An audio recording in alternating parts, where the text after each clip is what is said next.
जय श्री कृष्णा, जय श्री राधे। नमस्कार साथियों, आज मैं आपके लिए लेके आया हूं एक ऐसे गोचर का परिवर्तन जो संपूर्ण सृष्टि को हिला के रख देगा, आपको हिला के रख देगा, मुझे हिला के रख देगा। जी हां, राहु महाराज अपने शतभिषा नक्षत्र के अंदर प्रवेश करने जा रहे हैं 23 नवंबर को और ये 1 अगस्त 2026 तक यहीं रहेंगे। तो अमूमन 8 महीने से ज़्यादा का समय ये इसी नक्षत्र में बिताएंगे। इस नक्षत्र को 100 ऑफ हीलर्स कहा जाता है, 100 ऑफ फिजिशियन कहा जाता है। इसका जो सिंबल है, जिस तरह से आकाश में दिखाई देता है, वो एक एम्प्टी सर्कल के रूप में दिखाई देता है। 100 ऑफ स्टार्स भी इसको कहा जाता है। ये हीलिंग का नक्षत्र है। आपके जख्मों को भरने इस नक्षत्र के अंदर राहु महाराज गोचर करने जा रहे हैं। आप किसी भी क्षेत्र से संबंध रखते हो, चाहे आप एस्ट्रोलॉजी से संबंध रखते हो, आप एआई से संबंध रखते हो, कोई टैक्स से संबंध रखते हो, आप फाइनेंस का काम करते हो, आप ब्याज का काम करते हो, आप फिजिशियन हो, आप एस्ट्रोनॉट्स हो, आप मूवी स्टार्स हो, या आप अपने जीवन में जो भी आप काम करते हैं, यूरिया, फर्टिलाइजर, एनीथिंग, ये सब जगह पे प्रभाव डालने वाला है। दुनिया में बड़े परिवर्तन होने वाले हैं। आने वाले जो 8 महीने हैं ये पूरे टेक्नोलॉजी के होने वाले हैं, पूरे एआई के होने वाले हैं और इसमें ऐसे ऐसे परिवर्तन होंगे जो हमारी आने वाली पीढ़ियों को तय करेगा, आने वाले समय को तय करेगा। जी हाँ, काल का पहिया घूम चुका है और अब ये किस राशि की तरफ बढ़ रहा है, किसके लिए सकारात्मक है, किसके लिए नकारात्मक है, यही सब हम आज के वीडियो में जानेंगे। वीडियो को आखिर तक आप लोगों को जरूर देखना है, क्योंकि सबसे आखिर में मैं आपको बताऊंगा कि कैसे आप हमारे द्वारा आपकी कुंडली का फ्री एनालिसिस करवा सकते हैं। जी हां, तो वीडियो को स्किप बिल्कुल भी मत कीजिएगा, वीडियो को आखिर तक जरूर देखिएगा। मिथुन राशि वालों के लिए शतभिषा नक्षत्र के अंदर राहु महाराज गोचर कर रहे हैं 9वें भाव के अंदर। जी हां, 9वां भाव आपके भाग्य का भाव है। 9वां भाव आपके ज्ञान से भी पंचम भाव पड़ता है। ये पंचम का पंचम है, यानी कि ज्ञान के ज्ञान का भाव है। आपके कर्म क्षेत्र से यदि देखें तो 7वां संबंध सीधा सीधा यही बनता है। आपके पिता का भाव है, धर्म का भाव है। ये भाव आपका जो समय है ना, जो आप लोग किस्मत की इतने समय से जो मार झेल रहे थे, भाग्यवश आपके काम अटके जा रहे थे, आपको लगता था कि यार ये पता नहीं क्या किस्मत है, जब से राहु कुंभ राशि के अंदर आया है, 9वें भाव में आया है, पता नहीं क्या से क्या हो गया है। अब ये जो समय है आपके घाव भरने का टाइम है। जी हाँ, आपके पिताजी से संबंध जो है यदि बिगड़े हुए थे तो अब वो सुधरने का टाइम है। आपके धर्म का समय है, आपके इनोवेशन का समय है।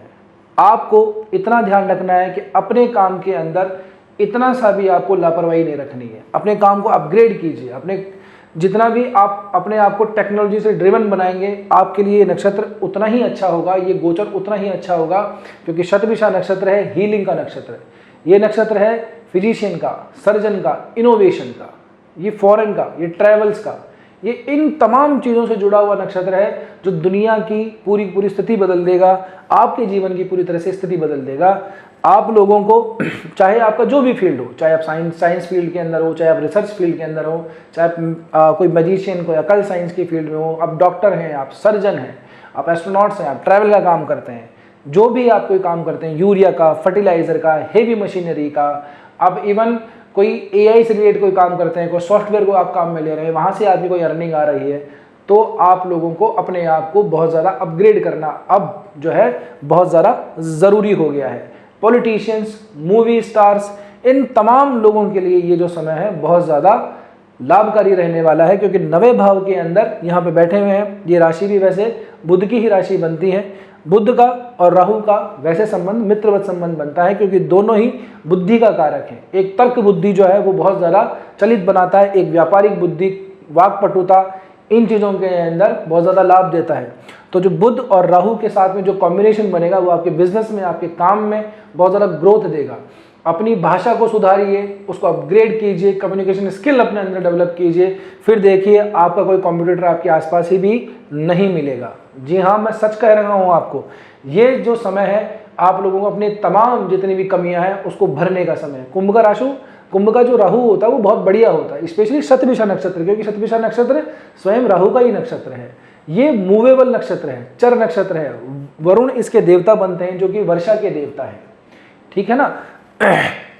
और यदि आपको कोई कठिनाई है किसी तरह की आप प्रॉब्लम झेल रहे हैं, राहु से संबंधित आपके जीवन में कोई परेशानी आ रही है, आप दशा भोग रहे हैं राहु की, महादशा भोग रहे हैं राहु की, इवन प्रत्यंतर भी अगर आप भोग रहे हैं तो आपको माता दुर्गा या काल भैरव इनकी आराधना करनी चाहिए, भगवान शिव की आपको आराधना करनी चाहिए। सामान्य रूप से अगर शिवा रुद्राष्टक भी अगर आप प्रतिदिन कर लेंगे तो भी आपको बहुत लाभ मिलेगा।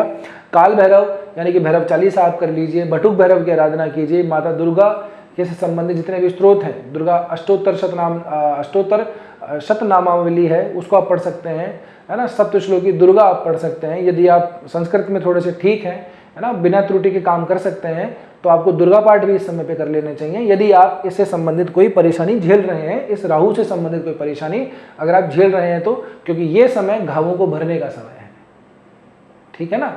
एक स्तुति है माता दुर्गा की, वहाँ पे शतभिषा नक्षत्र का भी विवरण आता है। वहाँ पे एक विवरण दिया हुआ है कि चंद्रमा जब शतभिषा नक्षत्र के अंदर गया हुआ हो, है ना, और भौमवती अमावस्या हो, तब ये जो अमुक पाठ है इसको पढ़ने से, इसको करने से बहुत ज़्यादा लाभ मिलता है। इसके बारे में कभी और बात करेंगे, लेकिन फिलहाल आपको मैं बात बता दूं, आपके काम का, आपके भाग्य का, आपकी किस्मत का चमकने का यह समय है।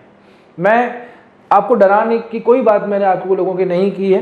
केतु वैसे आपके तीसरे भाव में बैठे हैं, बहुत बाकी ग्रहों के बारे में हम अमूमन हर सप्ताह बात करते रहते हैं, लेकिन ये जो गोचर है जो 23 नवंबर को होने वाला है, ये बहुत ज़्यादा स्पेशल है, क्योंकि 8 महीने एक ग्रह का उसके नक्षत्र के अंदर रहना, अपने ही नक्षत्र के अंदर रहना, ये बहुत बड़ी बात है। जब जब राहु इस तरह से आते हैं, 10 साल के बाद में प्रवेश हुआ है राहु महाराज का शतभिषा नक्षत्र के अंदर, और अगर आप इस तरह से देखेंगे कि शनि जो है वो भी वहीं पे हो, यानी कि जस्ट एक भाव आगे हो, है ना, और बाकी ग्रहों की स्थितियां देखेंगे तो ये स्थिति बनती है लगभग